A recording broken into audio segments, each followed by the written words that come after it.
Hello everyone, thanks for joining us and thank you Northern Design Festival for collaborating with Ladies Wine Design, myself and all these wonderful people.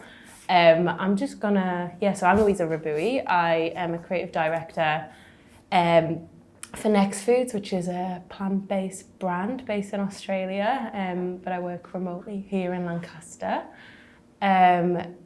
And yeah, you guys, do you want to introduce yourselves one at a time?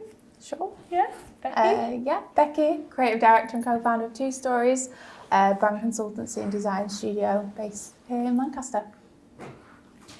Hi, I'm Rachel from Bird, a design and branding agency in Preston.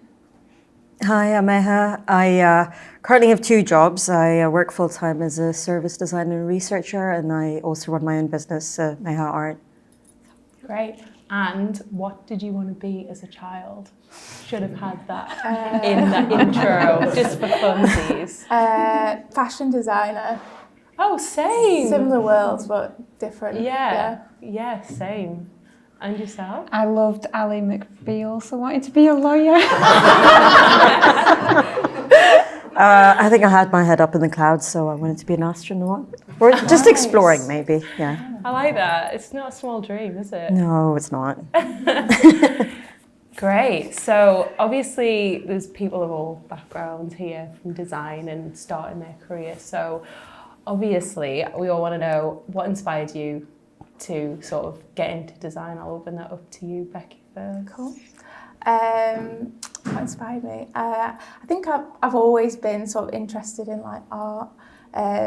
Did sort of art GCSE, art A-level, media studies, English lit. So really was just passionate about, finding more in the research behind why things exist and sort of just understanding the purpose behind lots of different things, whether that is art or literature.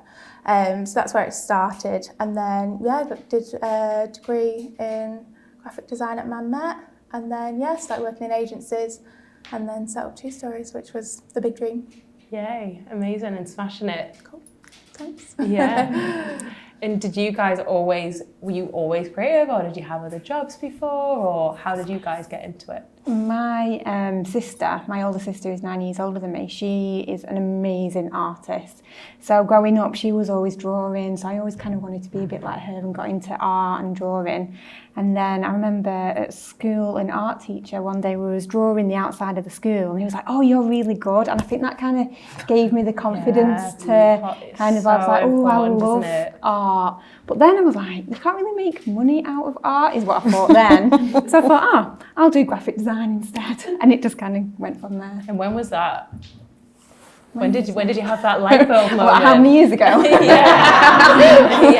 High school. Hours, minutes, how long? High school. High school. Good, a couple of years ago. That's cool. Don't you think it's always so important when, if you have a sort of thing to be like traveling towards, like that's half of the battle, because if you don't know early on that you're creative, or you don't know early on that that's what's going to be important to you in the future, like you'll just sort of drift around, which is just like a major gift. It's like half of the battle for anyone starting out is just knowing where you want to get to, then at least you've got something to work towards. Yeah. How about yourself?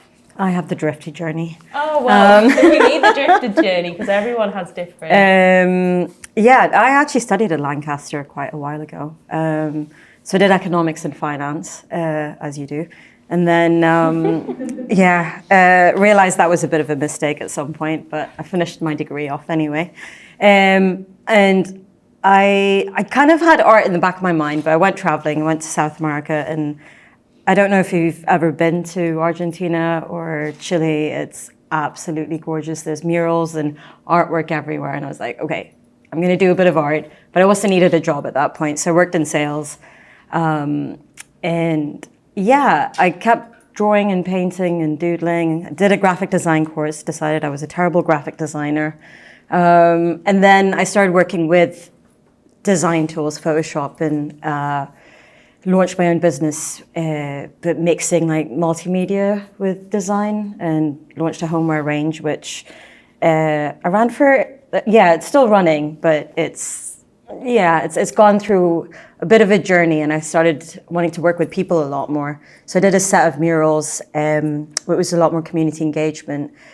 And as part of that, I was like, actually, I'd love to work with people and design. And that kind of led me to doing a master's in digital experience design, which then took me to TPX, where I'm doing service design. Wow. So, yeah. Do you think the background in like economics and that sort of world has helped that side of design? Yeah, definitely. Because you kind of, I think it changes your perspective. I think with economics, it's, you know, you've got your macro perspective, which is so big. And within service design, again, you're looking at really complex problems, really big problems, and you're trying to organize that. And I love that with design, I think one of the things that I really love is you've got that human-centered design, so you're really putting the people at the forefront, but also you're bringing that creativity and that organization, and there's so much chaos, and it's just like working with that. So yeah, I think that definitely has helped. Nice. Yeah. And you guys have told me how you had like childhood stuff. How did you get to where you are now? Like, what was the journey from Man Met Bekkie to Two Stories? Two Stories, yeah. So I actually got my first agency job right out of uni. So I hadn't even graduated and already started at a large digital agency around here. And yeah, I worked there for a little bit, but it was challenging because junior designer role, learnt a lot off all the different people there, lots of different skill sets. And then, I was tempted to go to a smaller agency because I had the sort of big, shiny, large agency experience, the like culture of that and everything else. Then went to a smaller agency where I met my current business partner, Rob. And then Current business partner. As opposed to my business partner. Right. Current.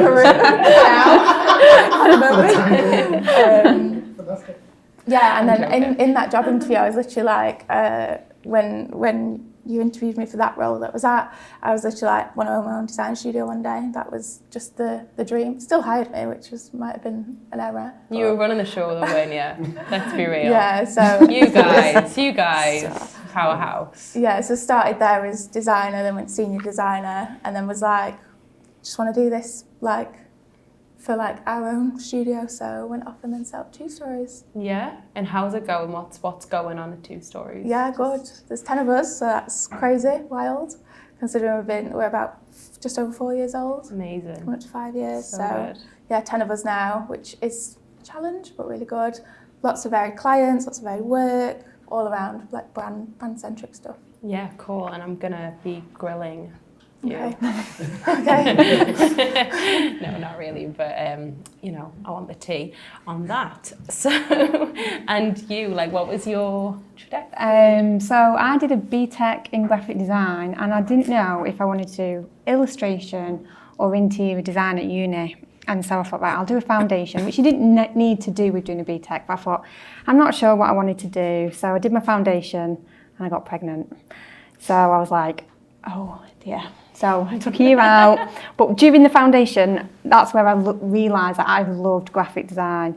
So I took a year out, and then I was like, oh, I'm gonna have to go to Preston Uni. And I was like, it's gonna be rubbish, because I come from Preston. I thought it's gonna be really rubbish, but I'm just gonna have to go. And Preston, I don't know if anyone knows, but the Preston uni course was one of the best at the time. So they kept drumming in the chase. I heard that about that course. Yeah, so it's very much about like problem solving and creative thinking. But all the people that work there have worked at the Chase. Yeah. And Ben, the founder of the Chase, he was a lecturer as well. Oh, is that the connection there? Yeah. Yeah, okay. Yeah, because he's from Preston. Yeah. Loves Preston. So I started uni when my daughter was 1, and I was like, everyone else was like going out, partying, and I was like, I've got to make a career out of this. And I heard that the Chase were opening an office in Preston. I was like, right. And the Preston Uni, they do a sandwich course where you do 2 years, and you do a year in industry, and then you do your final year. So I was like, right, I am getting my placement in Preston because I can't go anywhere else because I've got a kid. So I worked my ass off. managed to get a placement at Preston. And then while I was doing the placement at Forum in Preston, they used to have like this creative get-together, and a company called Dinosaur came, and I won to show them my portfolio. Yeah, Obsessed. so I won to show them my portfolio, and I got a placement there for a month, but I had to go to Manchester, which was difficult with having a kid. Then I got a job at the Chase after I finished uni, so I was like, woohoo, in Preston. So it was perfect because a really good agency, and working on some big clients like M&S Money, like Royal Mail, but it was just kind of, I loved working on smaller things. So I was like doing bits of freelance just to earn extra money. Then I did my masters while I was there. So they paid for me to do my masters in transdisciplinary design. And while I was doing my masters, I rebranded Preston Market, not the one that it is now, but the one before. And the council said to me, we loved what you've done. Will you do some freelance for us? I was like, not really allowed in our contract to do freelance. So I rang Ben up. I was like, the council have asked me to do some freelance. He was like, yeah, just don't tell anyone. So maybe if you can. So I would go in at the weekend. So while my daughter would go to her dad, I'd go in at the weekend, use their computer, use their printers, and I'd be literally doing this massive campaign that was going around Preston. You'd see it on the buses and everything. And I earned 11 grand. And I was like, yes. Got a new bathroom with it, and I was like, I just loved, side hustle. Yeah, I just loved doing the whole process from start to finish. I ended up doing 2 campaigns for them, one about the corporate games, and I just loved it because I was making loads of money, and I was doing everything. I wasn't just a Mac monkey sat there with like in an agency. So I was like, I was a single mum, so I couldn't just leave my job. Yeah. So I was like, right, carry on doing freelance, save up. I was like, right, if I save up 10 grand, I can set up on my own. So anyway, got back from Egypt, was just about to hand my notice in, and then someone I used to work with was like, I know I keep pestering you, but do you want to come for a senior design job at True North in Manchester? My daughter was just starting high school, so I was like, okay, why not? So started that, and for a year and a half it was amazing. So the Chase were very much like creative, like really, really good design. They have like loads of awards, but True North was really good from a strategic point of view. So very much about why do you exist from a brand point of view? So I was working on so many different projects, but travelling to Manchester every day was soul destroying. Like sitting on the train, I was setting off in the dark, coming home in the dark. I was like, ugh. So it was a choice between moving to Manchester with my daughter and leaving my mum, when my mum would help me so much, like to bring her up with me going to uni and stuff, or actually setting up on my own. I was going to set up with someone else as well. Then she got sacked, so we had to do it a bit sooner. So that's where Bird started, just literally Amazing. like doing freelance, but kind of that journey through agencies. And I feel like I've took the best from the Chase, the best from True North, and made Bird. Nice. Yeah. Do you feel like having your daughter spurred you on a bit? I think it made me, I had to get a career. Yeah. I had to make it. So at one point I was working at the Chase and I was doing freelance, I was doing a masters, I was working full time, and I was a single mum. Right. But like I loved it. Yeah. It's just so, I love Gives being you that busy purpose and a little bit in Yeah. terms of like, well, it did for me. It doesn't for everyone. It's not for everyone, but the same sort of situation. Like I had my child when I was sort of starting my career. Everybody usually waits until they're like established and they're like on their peak of their career and they'll go off. But what I'm trying to say in this message is like you can just do it at any time that feels right for you, because I think it can do 2 things, and it can also just give you a kick up the bum and be like, right, I have to make this work. Yeah. And like I have to get dollar in. But I think her seeing me do that has made her a lot more ambitious. Yeah. So she used to come into uni with me. She'd come into work with me. So like that's during the so holidays.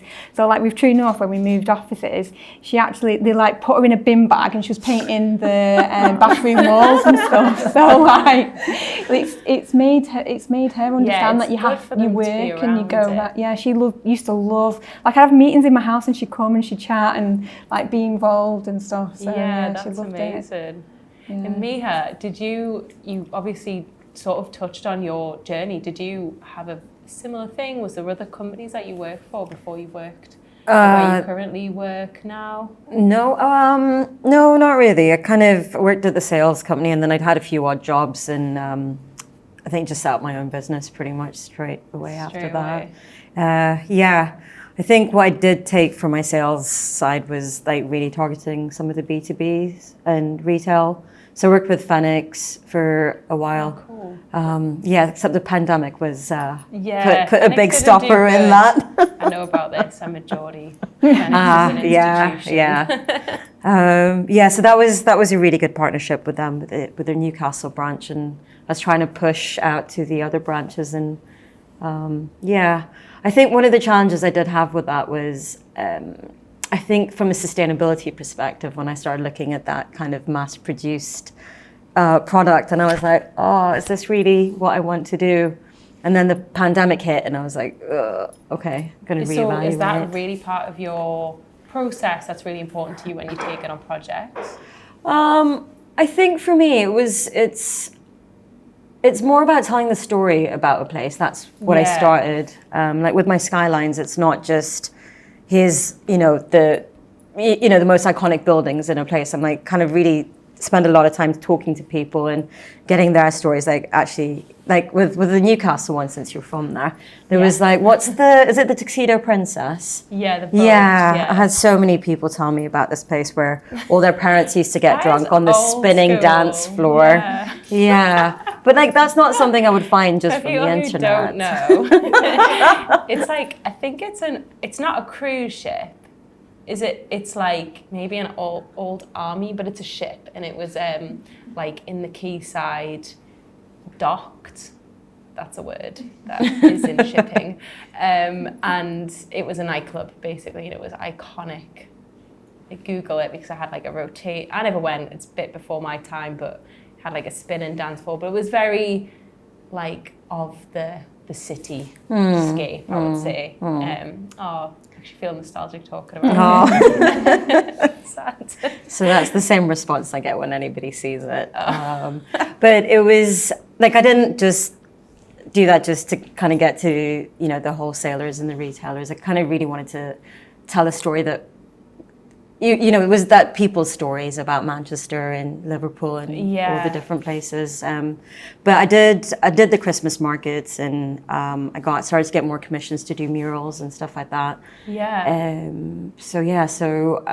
Like I've worked with like the University of Manchester and Vocation Brewery last year. Yeah, your work is amazing. Thank you. Checking it out. It's really, really detailed and beautiful. And so you obviously have a lot of like homeware, and you have your store. Like, is that a good revenue stream for you? Like, how have you built that? Like, I'm really interested to know. Where do I start with my question? That's a very big question. Sorry. No. How did you build it up? How did you put yourself out there? That's obviously a big thing to do. It was, I think I started with some commissions. So I got commissioned to do some skylines. Gadgets, can't control them. So I started out with some commissions, then I did an exhibition. And then I started doing markets. And actually that was a really steep learning curve, because I think one of the first markets I did, I made £2, where this kid came and bought a postcard, and that was it. Like it was, like a lot of people go to markets just to buy food. So that was like, ooh, how do I like navigate this? And then I started thinking about like, how can I make art more functional? So it's not just something that goes on the walls, because there's only so much space people have for the walls. And I started kind of messing around with different types of illustrations and stencils. And then I think got to a point where people just wouldn't buy anything but my cityscapes. Okay. So again, it was lots of learning there. Niche. Definitely got like pigeonholed into the skyline niche. And what happened after that? I think this is when I was doing a lot more B2B orders, and I started doing the gin glasses with Phoenix. So that was initially a partnership with them. But I started doing the Christmas markets. So that was like the markets were one revenue stream, the wholesale was another revenue stream, and then my e-commerce store was my third. And then I was also doing murals and commissions as well. So it's quite a lot of work. How do you fit that in with your job? Well, no. The job has just started last the job year, has just so. started. Okay. Yeah. Are you gonna be able to juggle? So I kind of scaled back the wholesale. I don't do the markets anymore because I think somebody asked me if my mugs were vegan once, and I was about to throw a mug at them. So sorry. I think it was 40 days of Christmas markets when it's 10 to 10. It's not. Yeah, I think at the end vegan of it. space. What is a vegan mug? I usually know all the answers to these questions. I did find this out eventually. Is it the inks? No, it's the ink. So it's the red. Okay. The red mug is not vegan. The others are. In case anyone wants to buy a mug for vegan, just thought it was important we clear that up. But yeah, cool. Really interesting. Thank you. So, Bekkie, how do you manage your projects? What's going on at Two Stories with managing projects, managing work, managing life? Oh, big question. And you just touched on your honeymoon, which we've, everybody witnessed. We're not taking a laptop on. Yeah. Louiza's convinced me that no laptops coming to Mauritius. So, I think, owning a business is hard work. It's a challenge. Doesn't stop at 5, doesn't start at 9. It spans all times of day, every day of the week. But I think, over the last couple of years, mainly last year in particular, I think we've found a really good balance. So brought in a studio manager to help manage projects and workflow and really make sure that we do have that balance. And we're so pro the team leaving at 5, they come in 9ish. We're not a clock watcher. They can come in. It's flexible working. Yeah. As long as they get the work done, just go home and don't stay late. And I think it's output, isn't it? Not time. That's a big thing for me. And I think agency culture, some of the the large agency I worked in, it's you're there till 9 o'clock some nights, and it's not sustainable. And nobody can work like that. I mean, anybody who's at uni will know deadlines and things. You have to work, or if you don't manage your time properly, you end up doing lots of late nights in the library or working really late on projects to get them done. And I think if you're organised and plan your sort of development process, it doesn't have to take you all night. You can go home at 5 and have a life outside of work as well, or outside of uni or whatever it is. And so, what tools have you put in for managing projects and making your workflow really efficient? So we use a range of different software for project planning. So we do one of our software, sort of Trello, is more of the descriptions, brief tracking side, and then we use a sort of tracker to do the actual day-to-day schedule. But it's all flexible. If anybody doesn't feel like doing a certain job for that day, we'll try and move it and work around, because that is nice. Creative process doesn't necessarily work. No, I mean, don't get me wrong, there is deadlines, and some of my team are in the room, so I'm not going to look at them, because sometimes things just need to get done. But we try and be flexible where we can. Clients sometimes do have deadlines that are just hard. You've got to meet them, so you just definitely pull multiple people onto a project to try and get it work and be really collaborative. But sometimes we know which clients we've got a bit of flex with. Yeah. So what do you think, having the studio manager, lots of software? Yeah. I think somebody that's got that holistic view, that can go, that can move, that can't. Is your studio manager a project manager as well? Yeah, so she does sort of both. Account management, project management. Nice. Bit of both. Nice hybrid. Lovely, that's great. And how are you managing your projects at Bird? Literally in my head. Oh no, don't do that. Honestly, it's fine. I'm so used to it. So my head can hold a lot. Wake up in the night and go, fuck? Very rarely. Oh, I do. Yeah, and paper and pen as well. Just write notes of Don't use any software. Nothing. Nothing. Wow. Yeah. That's amazing. No, well, it's just, I don't like being too organised. I like just being free and... Yeah, I can relate to it, definitely. Especially, I've been working pretty much on my own, and so to share things I find challenging. Yeah. And when working on your own, you kind of like, it's a little bit of a luxury, so you feel like you don't have to list it out. But yeah, but if I don't, I'm not totally like, kind of somewhere in the middle of you two, I think, probably. Yeah, and I juggle a lot, Yeah. but it's in my head. Yeah. And it works. Yeah. So if Yeah. it ain't broke, don't fix it. Yeah, Yeah. till my head goes one day. And how about you? How are you coping with? I've got a crash course on Jira next week. So, Have you? Yeah, I'm not looking forward to it. Is that the tools that they're using at the Yeah. recruitment agency? So one of the things I found at TPX is they'll use, there's crazy amounts of Trello lists. I can't use Trello because I end up with endless lists. But Kanban works for me pretty well. But I just will put that on a Miro or a mural board. I don't know if everybody uses that. So that I'm actually using is, that now, Miro. yeah. Yeah, I'm using it at the minute, yeah. So if you just put a Kanban template in, that's like, I find that that's the easiest thing for me because then everything's, I'm one of those people that likes everything on one board. Yeah. So, because I also have ADHD, so my attention span is like literally everywhere. Yeah. But I think the challenge is managing my business, which I've tried to automate as much as possible. So it's mostly drop shipping or a fulfillment center. But so that mostly looks after itself. And Oh, that's amazing. yeah, because there's no way I could do both No. otherwise. And I take the odd commission and then I have timelines built in. Yeah. But yeah, I can't do the in the head thing because I do wake up in the middle of the night. Really? Yeah. Yeah, no, I've done that before. And especially when the to-do lists get unmanageable, then that's it. that's Because there'll be scary. that one thing that you've just... Yeah. Yeah, but Yeah. then a client will email you, go, oh, I'm sorry, and then just I know, jump but on I it. Oh, that's my worst fear. I just can't allow That's my worst fear. Yeah. If a client emails like, have you got that job? And it's just, I know it's not in the schedule, that is the fear. I mean, all our clients are dead, like, chill. They would understand, but Yeah. I like to be a bit ahead of the... I know. Yeah. I feel Over-deliver. it in my soul.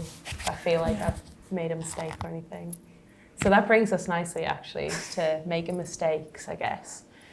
I'm not going to ask you if you've made a mistake, but how do you deal with hard feedback? We'll start with you, Bekkie.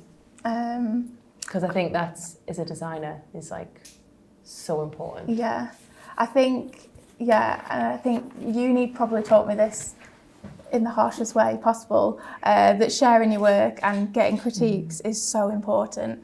I know there's some students in the room, but I don't know whether you do critiques like we did at Man Met, where you literally had to put your work on a wall and everyone would just come and grill it, like that it was, horrific at points, in front of everyone as well. Yeah, it was quite like an open critique. So I got quite used to sharing my work and it being torn to shreds, or praised, but mainly torn to shreds.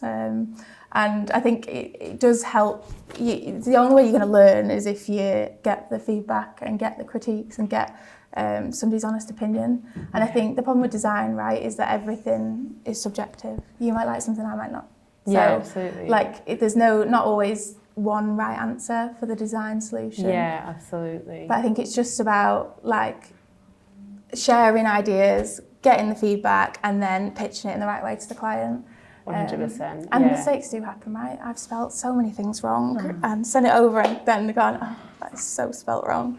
Or they've gone, that's really, really like not how you spell that word. Or, something's overlapped slightly just because, it's just gone over in that way. And mistakes happen. And I think if you own them and just, are honest, they kind of get that humility from it and we'll move on. Absolutely. And what about when it's literally like, this isn't what I wanted? Yeah, I think the way we are at Two Stories, so when we do a brand, we only present one route. So we're quite brave. We don't do concepts. We go all in to one route, one design concept. And I think, the way we work is like, obviously everything's built on that purpose and everything looks in that certain way because of reasoning and rationale. So Absolutely. if you present 3 routes, somebody's going to go, I want a bit of that one, a bit of that one, and a bit of that one. And then you end up with this amalgamation of a design concept that's not necessarily the right thing for the client. So we pitch one idea, and I think, touch wood, it's never gone horrifically wrong because we do that rationale and this is why it's going to be right for your business and this is why it looks in a certain way. So then they're kind of convinced halfway through the presentation anyway. Yeah, absolutely. No, that's it. And like process is everything, isn't it? And that's the art of that process, the art of pitching in ideas is something that you'll just continue to grow and learn like throughout your whole career, I think. Yeah. I don't know if you guys feel the same. No, it's like what you said, it's definitely that. It's, for me, when someone goes, can I have a logo? And you're like, no, you're not just having a logo. Because without you doing all that process before, you're just not gonna, it's not gonna come from truth. And when it comes from truth, you know exactly what they want. You know exactly what's right because it's come from a certain place. So it's, absolutely. you kind of, when it comes to brands, I've never really had someone go like, no, it's not right. If you're just doing stuff and it's like a quick design or something like that, that's when you get people not liking stuff. Mm. And it's remembering that process is so important. Yeah. And how about you? Like, you put yourself out into the world a lot? Yeah, I think for me it's more taking my client on a journey with me. So I have a different process. Like, so initially it's like a scoping call to kind of figure out what they want. And then I then send them over a sketch. And at that point, it's when I haven't sent over those sketches or I've just not had time to do that where things have gone wrong. And then I kind of have another midway point where I check in again and just like, right, are we on the same page? Like, is this aligned? Because at that point, if they want to add anything or change anything, that they're part of that decision-making process. They can't throw it back at me and be like, hey, this isn't what we said. And then at the end of it, they allow a couple of changes. But like, I did have somebody that was like, okay, no more changes. Like, you're now way over the time limit and budget. But yeah, and at TPX, that's the similar process that you take. So they work a lot with central government or local authorities, and the whole way there, it's like actually you have a show and tell, you have meetings with the client, and they always know where you're at. So even whether you have a risk or dependency log, or that conversation is there, and that kind of protects you as an agency from them saying, hey, you didn't deliver the work that you were saying. Yeah, that's really important, I think, as well as having a lot of documentation that's like just written or just so, because obviously imagery can be misunderstood, it's very subjective, so that was something for me that I found to be really useful, was like having that documentation really early on, like this is what we've agreed, this is what we've what our direction is, this is what our rationale is, like just on a Word document, and just being really like prescriptive about it. Doesn't always, you guys like put me to shame, but I've had a lot of bad experiences. And I don't think that makes you any less of a designer. So I just want to like put it out there for like anyone going through that process, because like, especially as a freelancer, you might work with like one-man band kind of businesses. They can sometimes be a bit tougher. Then there's not that business transaction that you get when you're working with like other businesses, like B2B, and you're like, or it's like a therapist who's like, oh, will you do a logo for my therapy? And like, that's like, they like really feel it like in their heart, and it's really hard to go through that process with those sorts of businesses. So I'm just like putting it out there as like, be wary when you're like starting out as a freelancer, or you're working with like sole traders and stuff, that can be a bit of a minefield. So yeah, FYI, that's my experience. Got a little bit of a column of like, avoid clients. Okay, so what was I? Where am I going? So you're freelance. You've been freelance as an artist. Yeah. So pros and cons. Do you want to start, Meha? Ooh, yeah. Pros. I think it's definitely that being able to find your own direction and kind of being more strategic about what you want to focus on or not focus on. Like I think before the pandemic, I was going to try and switch into doing more workshops and murals and just more commissions, because I found that one of my challenges with being freelance and trying to grow my business the way I was, that I was getting really bogged down with admin, and even I could hire somebody, but there's still a chunk of stuff that I would have to do. So that's one of the cons. I think the other con is just that reliability of that income, at least from an artist's perspective. I found that was, I had to have a lot of different income streams coming in.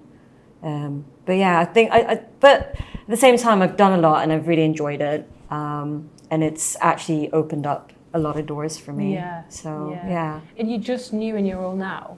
Is that right? Sorry? Did you say you were just new in your role now? Yeah. So I've started in September. So not that long. It's Was that a hard switch? It's, I think, because the pandemic really like swallowed up a couple of my income streams, that was very, very challenging for me. Like I had a whole existential crisis and I was like... So you can deal with anything after that? Yeah, pretty much. I hope so. You never know what life's going to throw at you. But no, I think just having that kind of headspace again, like I could switch off. Like I'm the person that took my laptop everywhere with me. I've worked every single holiday and I don't have to do that. I can actually leave my laptop behind just about. Yeah. So yeah. Are you more relaxed? Yeah, I think I am. Am I more relaxed? I think I'm more relaxed now, yeah. I think I've picked up more hobbies. So I went for a pottery course last year in screen printing, and this year I'm making a lampshade using cyanotype printing. And so, That's cool. So I'm really enjoying getting back into that creative process again, which is what I started my business for. That I think I lost that experimental playfulness of my art because suddenly everybody just wanted cityscapes, and the only way I could make it really, really like if I wanted to scale up at the rate that I'd originally been planning, I would have had to do a new skyline every month or something. And I crazily decided to use a 0.05 nib pen to do a Liverpool A1 size drawing. It took 6 months, so yeah. I know, it was a labor of love. Is that on your Instagram? Yeah, it is. I have actually I'm gonna look discussed the whole sounds really thing. cool. Yeah. Nice. And what about you, Rachel?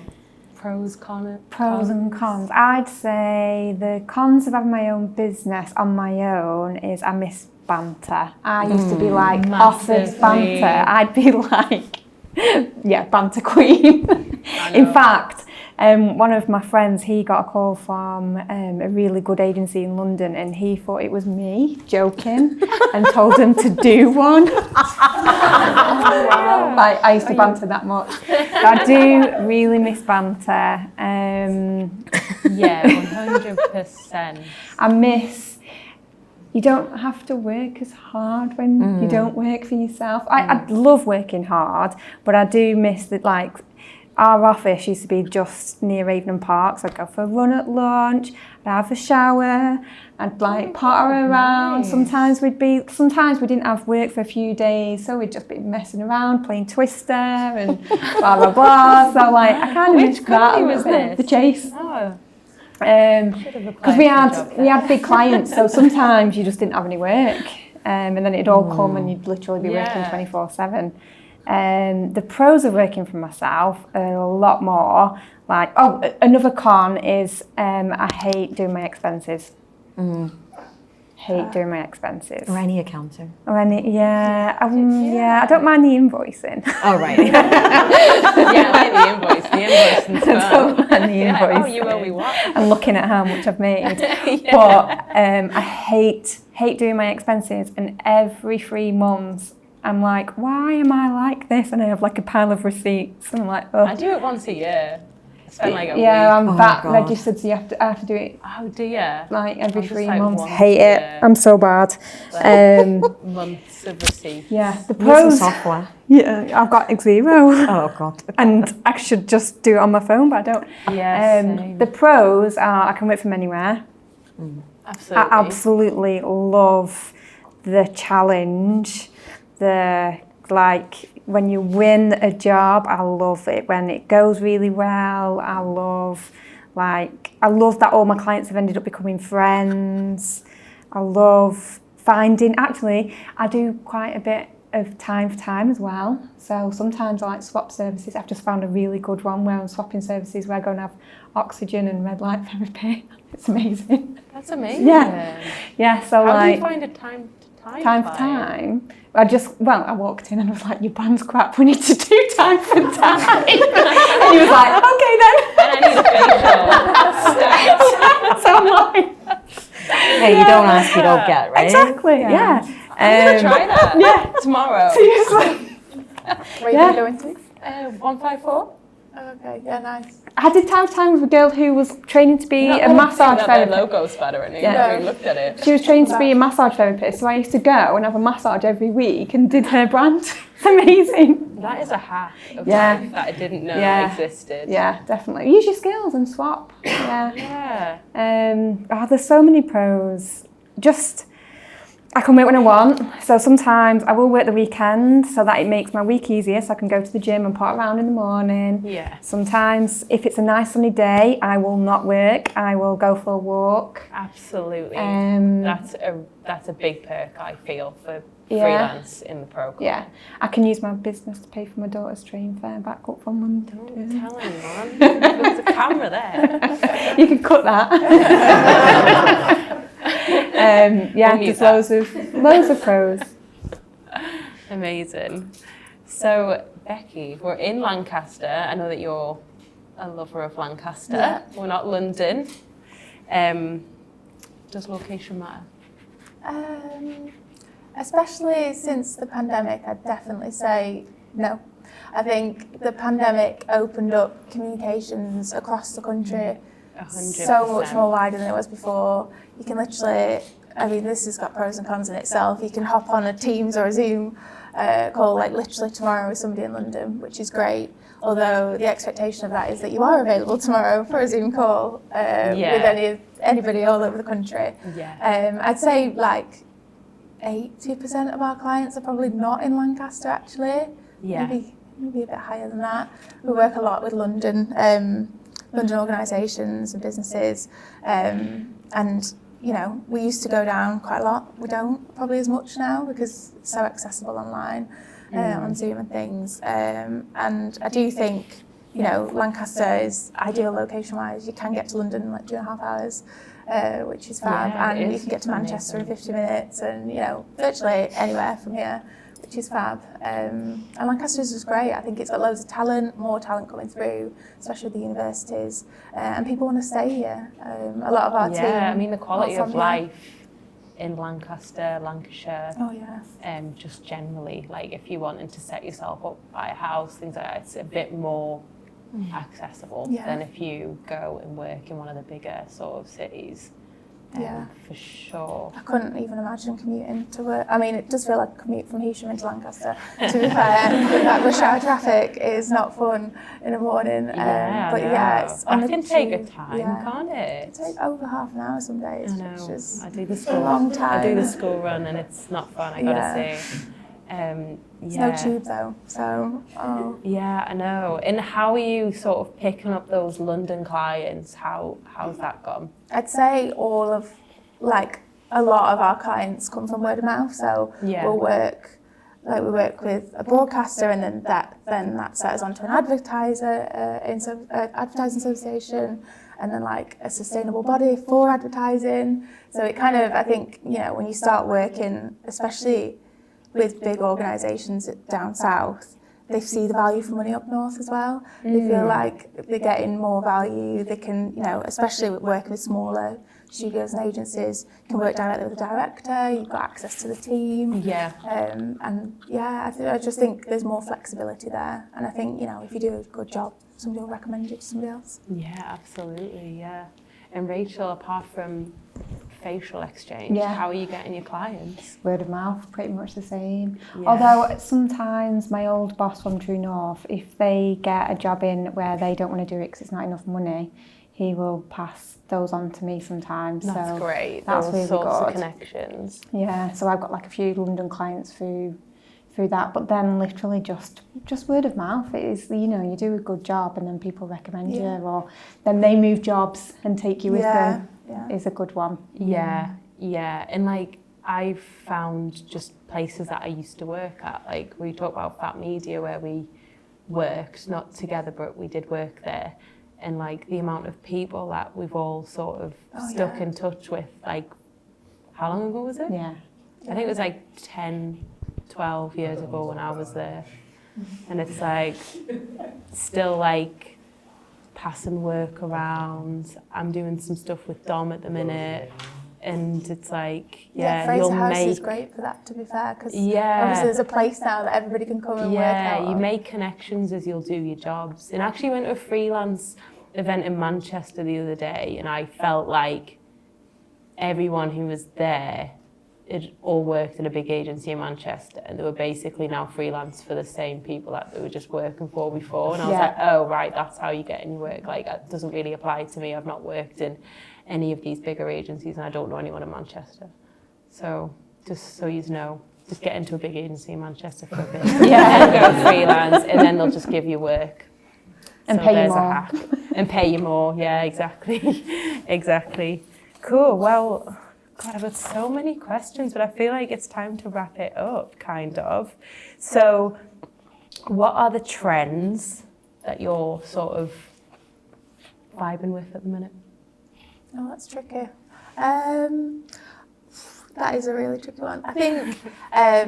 Are you trend-based? Maybe you're not trend-based. Yeah. Maybe that's your... Well, I think because of our process, obviously, the way we create design is all built out from that purpose and what the brand or business needs. So I feel like you can't really flex that to a trend. And we don't work sector specific either, so it's not like we have like an industry that we work with which, you know, might lead to a certain trend. I think really, like, I mean, trends come and go, we know that, but I think it's more about creating the work that's right for the business or organisation at the end of the day. I'm a sucker for a trend though. Yeah. Really am. Bold typography maybe. I'm the same. Mine's the same. My process is all about what the business is, so trends doesn't really come into it, because what you don't want... profile a trend. No, but you don't want to create a brand that's on trend and then the trend goes and then the brand gets out of date, and that's the worst thing, and I think it can be the same. So I couldn't even tell you what the trends are for design, if I'm completely honest. Is it gradients? Is it funky fonts? Don't know. I don't know. Don't care. All of the above. I mean, skylines aren't going to change anytime soon. You've got a style though. I do have a style. And it's on trend, isn't it? I would say so. Timeless classic, but okay. you don't want to be not on trend. No, this is true. Especially This is for true. homeware. No, I think I've just got, so just a bit more about my skylines. They are, I use... have a look. Yeah, please do. Yeah. So it's like watercolor and ink backgrounds, and then I do the skylines and then use Photoshop to kind of put them together. So there's a bit of very strong black and white on top of the colors. But no, I feel like I'm getting more work now from commissions than I was before. So it's obviously an increase somewhere. But how are you finding those people? How are they finding you? I don't know how they're finding me. I think Vocation, I'm not sure how Vocation Brewery found me, but then that led to the Manchester Marathon, I think, finding me. And then I've got another commission, which I can't really talk about yet, from that one. Yeah. So I'm hoping that just keeps snowballing. But it's just doing one thing. Like, I did the Manchester to Be a few years ago, and then that led to my first outdoor mural, because the guy had been following me for 3 or 4 years, but it took 4 years to get that. Yeah. So you're based in Manchester, aren't you? Yeah. But you were in Lancaster. Yeah, I studied in Lancaster a while ago. Okay. But, and so how do you, like, you're a city person, obviously, you've moved there. Like, what brought you to Manchester? Work. Yeah, because I did a bit of a loop. I went back down to London for a bit, and then. I'm originally from Kenya, so I've kind of lived all over. Kenya, London, Lancaster, back to London, and then Manchester. Back to Manchester. I just never left Manchester. Do you love Manchester? Yeah. I think it's home now. I have good friends there, and like when you've got cats and a hairdresser, you can't leave when you've got a good hairdresser. So. I didn't know that was a consideration, but I guess it kind of is. Cats, definitely. I'm big into cats. So I've just got a few more questions. I was going to kind of wrap it up, but I feel like there's some really good ones on here, especially for people who might be starting out. So we'll just bash through them. Do you think portfolio or CV is more important? Bekkie Hull. That's a big Sunday name as well. Definitely portfolio, I'd say, but also kind of not on the list. I'd say like culture and values in a person. I think, you know, especially in having our studio, like the person's got to fit in.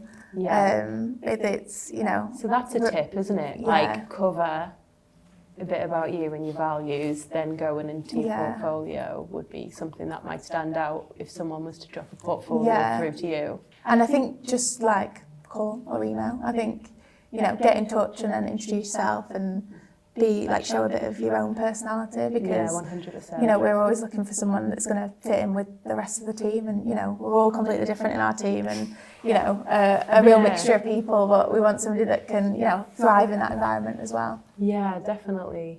And what about you? Portfolio and personality. Yeah. What in a portfolio would stand out to you?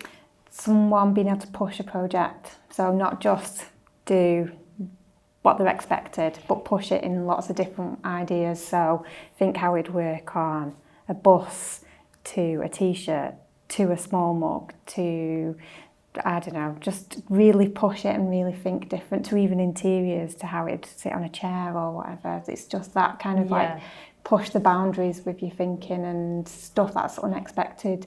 And especially with students, that's the only time really you've got chance to play with no budget. And so really just go crazy and think, like, it can do this, and it can do that, and it can do this, and it can do that. And I think as well, showing the process a little bit, and I think the finished result isn't just the thing, it's kind of how did you get there, and what was it, what did you play around with. So I want to see some of the sketches and see some of the playing around. Yeah, definitely, I completely agree. I might have to speak on behalf of my boss here. How did you get your new job? Yeah. So I did a master's in digital experience design at Hyper Island. Hyper Island. So they've got this whole philosophy on like even their feedback methodology is very much like you ask for feedback, you don't just give feedback, and it's constructive feedback with a lot of psychological safety and stuff. Anyway, but we built a lot of soft skills on that program, and I think that really helped with me getting this job. But I also did some volunteer projects when I finished uni. So like I had a cousin who was starting a nutrition business, so we sat down and kind of mapped out how like she was interacting with her clients and, you know, different opportunities and stuff like that. So I think just showing that kind of a bit of that self-starter attitude, I think definitely helped. But I think one of the struggles I was having, like finding a new job, was that they said I had a lot of transferable skills, but I didn't, like, I had to teach myself Figma for like, you know, and stuff like that. But one of the things was the culture, like TPX, we're starting a design academy. And that they really want people with like life experience, or, you know, worked in maybe with the front line, or, you know, one of my colleagues has worked in healthcare for about 15 years or something.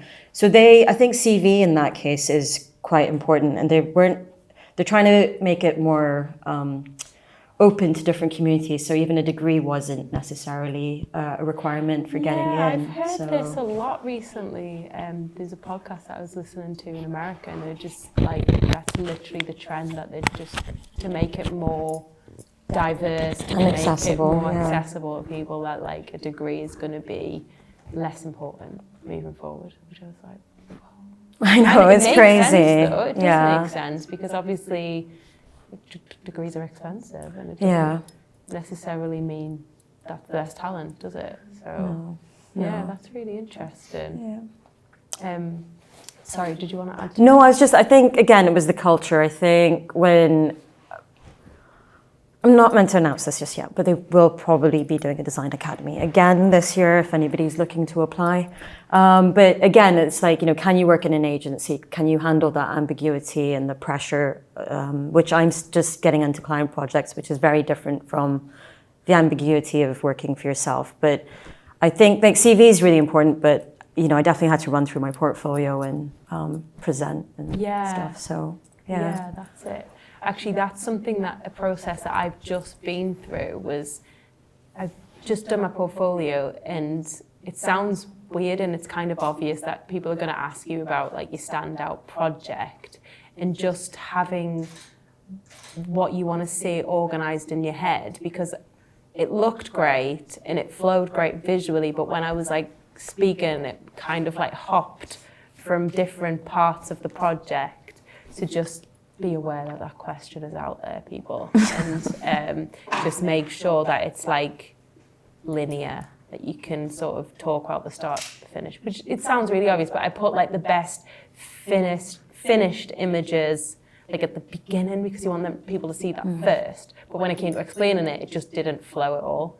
So that was something. And yeah, I think just including process, having a slide for process, so people think, oh, this person has more than just making pretty pictures.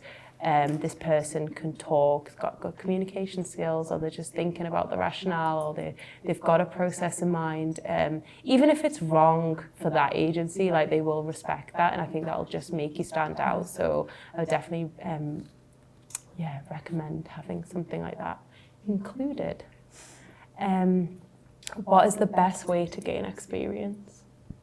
I would say probably back to sharing your work and collaborating with others and getting feedback. And you know, obviously feedback could be from a client or it could be from teams internally, but I think, you know, you're only going to get experience if you fail a little bit along the way and try and experiment and you know, learn from the things that you've done. So I think that's really important. Yeah, definitely. Play. Just keep playing. I love that. Yeah, and I think never lose playing. You just got to keep playing all the time. Yeah. Gaining new tools as well. Yeah. what was the question again? Sorry.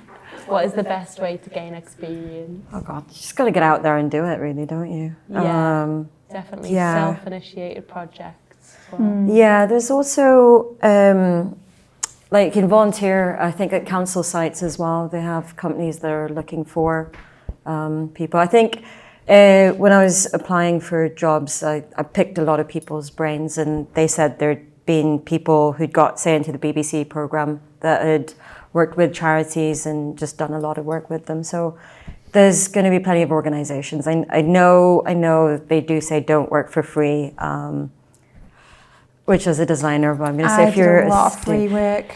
Yeah. When I was a student, when I was working at the Chase. It's good to be real about it, actually. Yeah. Like, a lot of free work. Yeah, you do stuff for like friends, family, self-initiated things, and you know, it does end, but sometimes it doesn't end. Like sometimes you will just do a little favour and do something a bit cheap, just because I can have a crack at this and it'll be a good learning curve, and that's okay. I don't think we should stigmatise that so much.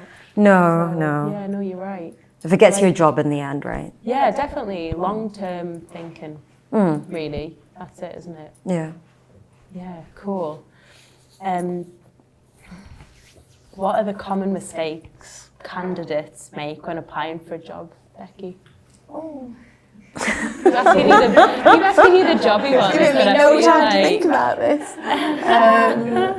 Common mistakes. Well, these are handy. Like people want to know this. Yeah. I want to know. I think, not showing their personality, trying to be somebody else a little bit. I think people come in potentially to especially to a job interview. You try and be your best self, but sometimes that's not authentic and can maybe not feel authentic. So I think, especially do your homework on the agency or studio that you're going to see. Like if it was someone like us, 2 Stories, we're so cash, so you don't need to turn up suited and booted, briefcase. Yeah, just come. Had a briefcase? No briefcase, just to be fair. But just wanted to check. No, blazer's fine, obviously. But I think, just be authentic, and because otherwise you can kind of tell, and obviously job interviews are awkward anyway, so I think you'll feel more relaxed if you're a bit more you. Yeah, definitely. Have you got anything to add to that? Candidate mistakes? I've not hired anyone, so it's just me. So, no, I don't know. What would you imagine? Briefcase? I want to say I smell. reckon that you could smell. Personal hygiene. Yeah, Is that what you mean? I have done a few student portfolios in the past. With a smelly? That's why I said smells. The paper or the person? Okay. I don't need to know anymore. I can't follow that. Right, okay, so I'm going to wrap it up with this last question. Guys, what are you most excited for the next 3 years for you? I know, it's a big question, I'm full of big questions. Can I go last? Okay, yeah, you can go last. What are you excited about the future? Me? The next 3 years in your career as a designer? So, I've just rebranded the Harris Museum, and I'm excited for that to open so I can share it. Congratulations. Because I've not updated my website for about 6 years, and I've got so many really, really, really good projects that I need to sit down and do my website. So I'm excited to really, really push Bird in the direction of this branding strategy and really go for these big projects, because I'm rebranding Wigan College at the minute. I've done some really cool jobs where I'm doing a med spa in South Carolina, and I just don't promote it. So I'm excited to actually get some balls and start to really promote myself. Great. And what's the outcome? What are you what's the strategy for Bird? The More of outcome, yeah. You know when you work on something and it just fills your whole body with energy and you love it, Yeah. and you're talking about it and you just spring in your step. yeah. For me, I 100%. love what I do, but working on projects where they're meaningful and you're making a difference and you can feel it to that organisation. It's that I love. It's just really good for that, yeah. Oh, that's amazing. That's a great answer. Thank you so much. I love how passionate you are. Sorry. No, I was going to ask if you did a time swap with the South Carolina spa place. Well, not yet. Not but yet. In summer. I think excited about, service design landing. I think at the moment it's still quite large and quite big, and I'm learning a lot, and it's a different space, and I think I'm looking forward to settling into it. I think in terms of my own personal business, I don't know. I'm hoping that word of mouth with the commissions keeps rolling, because I don't mind doing a few bits here and there. I think from a personal perspective, I've got quite a lot of ideas in terms of my art that I want to try out, and it's kind of going back to lino printing and going back to making a mess and actually clearing out my studio so it doesn't have boxes of stock and random stuff. But yeah, I think and maybe making it to Japan, I think is one of those things. Yeah. Oh, amazing. Although I keep putting it off every year, so something keeps coming up. But Just do it. Yeah. I know. Book it. Well, you've said it now. Tonight. Tonight. No. Not tonight, now. Have you got your answer? Yeah. Are you ready? The pressure of going first every time is really getting to me. Oh, sorry. Should have sat on that side. No, I think the struggle with this question is because, and it's a bit cheese, but I'm literally living my dream. Do you know what I mean? I always want. the answer there. Yeah, so I always wanted to own my own studio, have my own team, work on some amazing projects, which we are doing, and creating really, really good work.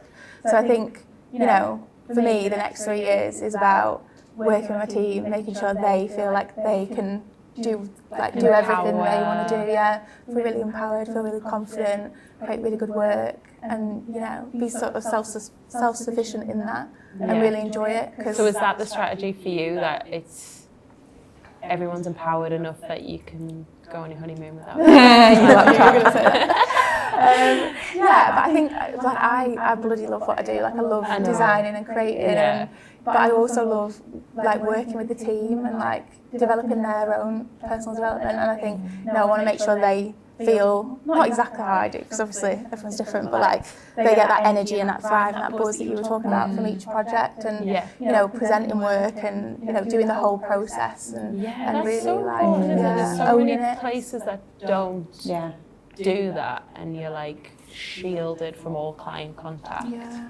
Is that not a thing that you do at Two No, Stories? we're like really like that's the big thing for this year, is like really working on that personal development and giving everyone their own like ownership in that. Because I think it makes sense, doesn't it? it's you've got to enjoy the full process, and I think it takes time. You've got to develop and get there and practice, but like everyone in my team can do it, and they will. Yeah, of course they will. Yeah. Amazing, great.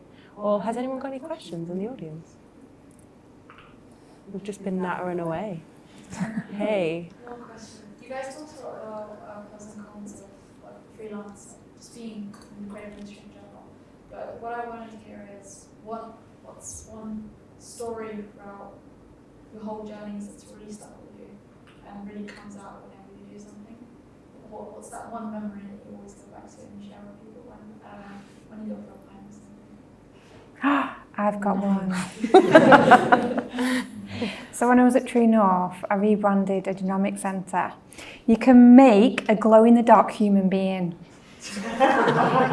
And for me, that's like, because I loved that project and I got so engrossed in the research and just learned everything there was about genomics. Funnily enough, my daughter now wants to do genetics, so I don't know if that helped, but the research of that project was absolutely amazing. And for me, it's always go back to the research, because that's where the stories come from and that's what it's all about. And yeah, you can make a glow-in-the-dark human being by taking the DNA from a glow-in-the-dark jellyfish. They've already done it with rabbits. And this was a long time ago.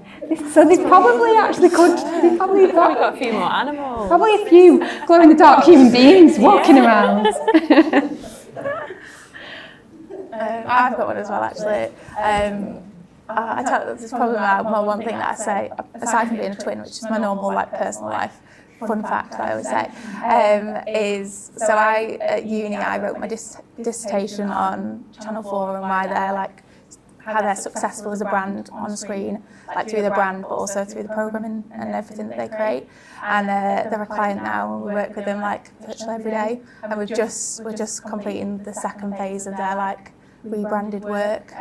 So that's like a full circle moment, I think. So yeah, love that. And I feel like that's like the thing, like when you're at uni, you don't think, writing about something I'm passionate about in my dissertation. So weird. You don't think that you're going to then go on and work with that client or that brand. 100%. Yeah. Nice. I'm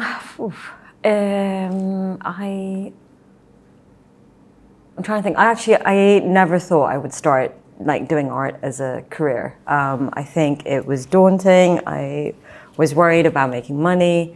I don't know. I think if somebody had said to me that, oh, you're going to paint a mural outdoors one day, I think I would have really been shocked. I think some of those big moments that have happened, like I think what's the TV show? Oh, Coronation Street. It was their 60th anniversary, and the Queen was a big fan of theirs, and they gave her some of my gin glasses as a gift, and I was like, oh. I just wasn't expecting that, and they kind of sent me a photo afterwards of it happening, and I was like, oh, wow, okay, thank you. Like, I was like absolutely shocked. But it's just, I kind of like, while doing my art, I always kind of had this imposter syndrome, because I wasn't ever the best at art in my school. Like, I worked with some amazing artists, like, and they do so well with their art. And I kind of was like, I don't know if I can do this, up to a point that one of my teachers was like, you know what, I'm not going to let you into my class until you say you like your work. So that was like a big moment for me, and I kind of still go back to that. And it's like, actually, just believe in yourself sometimes. So, Nice. Yeah. Amazing. So, such a nice story. Anyone else? I'm going to ask the question you probably heard for like a year, you're probably sick of hearing from like your family and friends, but with AI, how do you think it's going to affect your careers, your company? Do you think it will benefit? Do you think it will hinder the creativity? Like, what are your opinions on AI just inevitably coming into everyone's lives? We're doing a project, looking at Lauren because she's worked on it recently. We've done a project recently which is for an AI research company, and the whole research into that was actually quite intense. I think understanding, I mean, totally don't understand it in its entirety at the moment, but the research into AI, I think, you know, it's going to be massive, and we kind of have to embrace it because it's not going anywhere. It's going to be there to stay. But I think, you know, using it in the right way is really important. So using it to enhance your own creativity, not do the work, and using it to sort of question and test, I think, is a really good way to use it, as opposed to like using that as the output, if that makes sense. Yeah, I'm quite excited by AI, to be honest. I think it can help your creativity. I think as long as you go back to like what we're talking about, our process of understanding the business and the people and stuff, I don't fear it for my company at all, and I think it can just enhance that kind of whole. It can be used for inspiration, it can be used where you, in your head, you could have a vision, you could tell an AI to do it, it would do it, whereas you probably would find that really hard to create through photography and stuff. So I'm kind of excited at where it could take my thoughts and my brain. Yeah. I mean, I'd love to program an AI tool with all my past work and get it to produce new work for me, if I'm honest. You can do that. I'll get in touch. We can do a time swap on that. Yeah. Okay, great. I don't know. I think what I feel bad about is people whose work's been ripped off and, you know, new work's being created, but I don't know. I've read a lot into how some designers are using AI, and actually they're able to produce a lot more kind of options for clients and just say, right, this is what you could do. And I can't remember. I think somebody had a really bizarre brief of creating dinosaur-themed trainers that was like, but that doesn't sound that bizarre actually. But it was really off the wall actually. But I hadn't imagined that being put together. So there are ways it could really enhance creativity. I think I read a really interesting post today where it's like, you know, if these clever people can build an AI tool that can borrow so much artwork, they can surely find a way to pay these people that they're ripping off as well. So I think from that perspective, an ethical perspective, I think that's really important. I think from a service design perspective, the clients don't always know what they want, so how is AI going to know what they want? So I can't imagine that is really going to impact like the field that much. There's so much human interaction. Unless an AI becomes like really great at psychology and interpreting human needs even before they know them in silos and all of that stuff, I think design in that perspective is safe. I was going to say the same. I was like, businesses are always going to need the help of an expert, really. And I think from that perspective, everyone is safe. But I think it's balance. Famous last words, though. I don't like to pin my expertise on anything. Well. I think there'll be a need more for hand-created art. I think the lino and the stuff like that, and people, there'll be more value to that, because I think AI is just going to be digital. So I think it might just bring old traditional art back a little bit more. The AI will be brought into teams and businesses people will go to that expert, and they'll be in those, but that'll be in that business. But I think serious businesses who want serious work doing will always go to a designer and will always lend a sort of expert. Yeah. Anyone else? Okay, well, we'll wrap it up. Thank you so much to you guys. Yeah.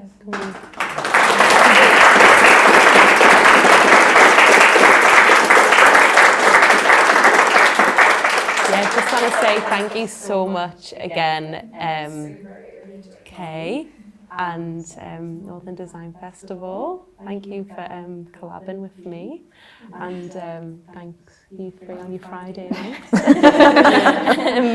on International Women's Day, which is obviously amazing, so cheers to that. So thanks so much.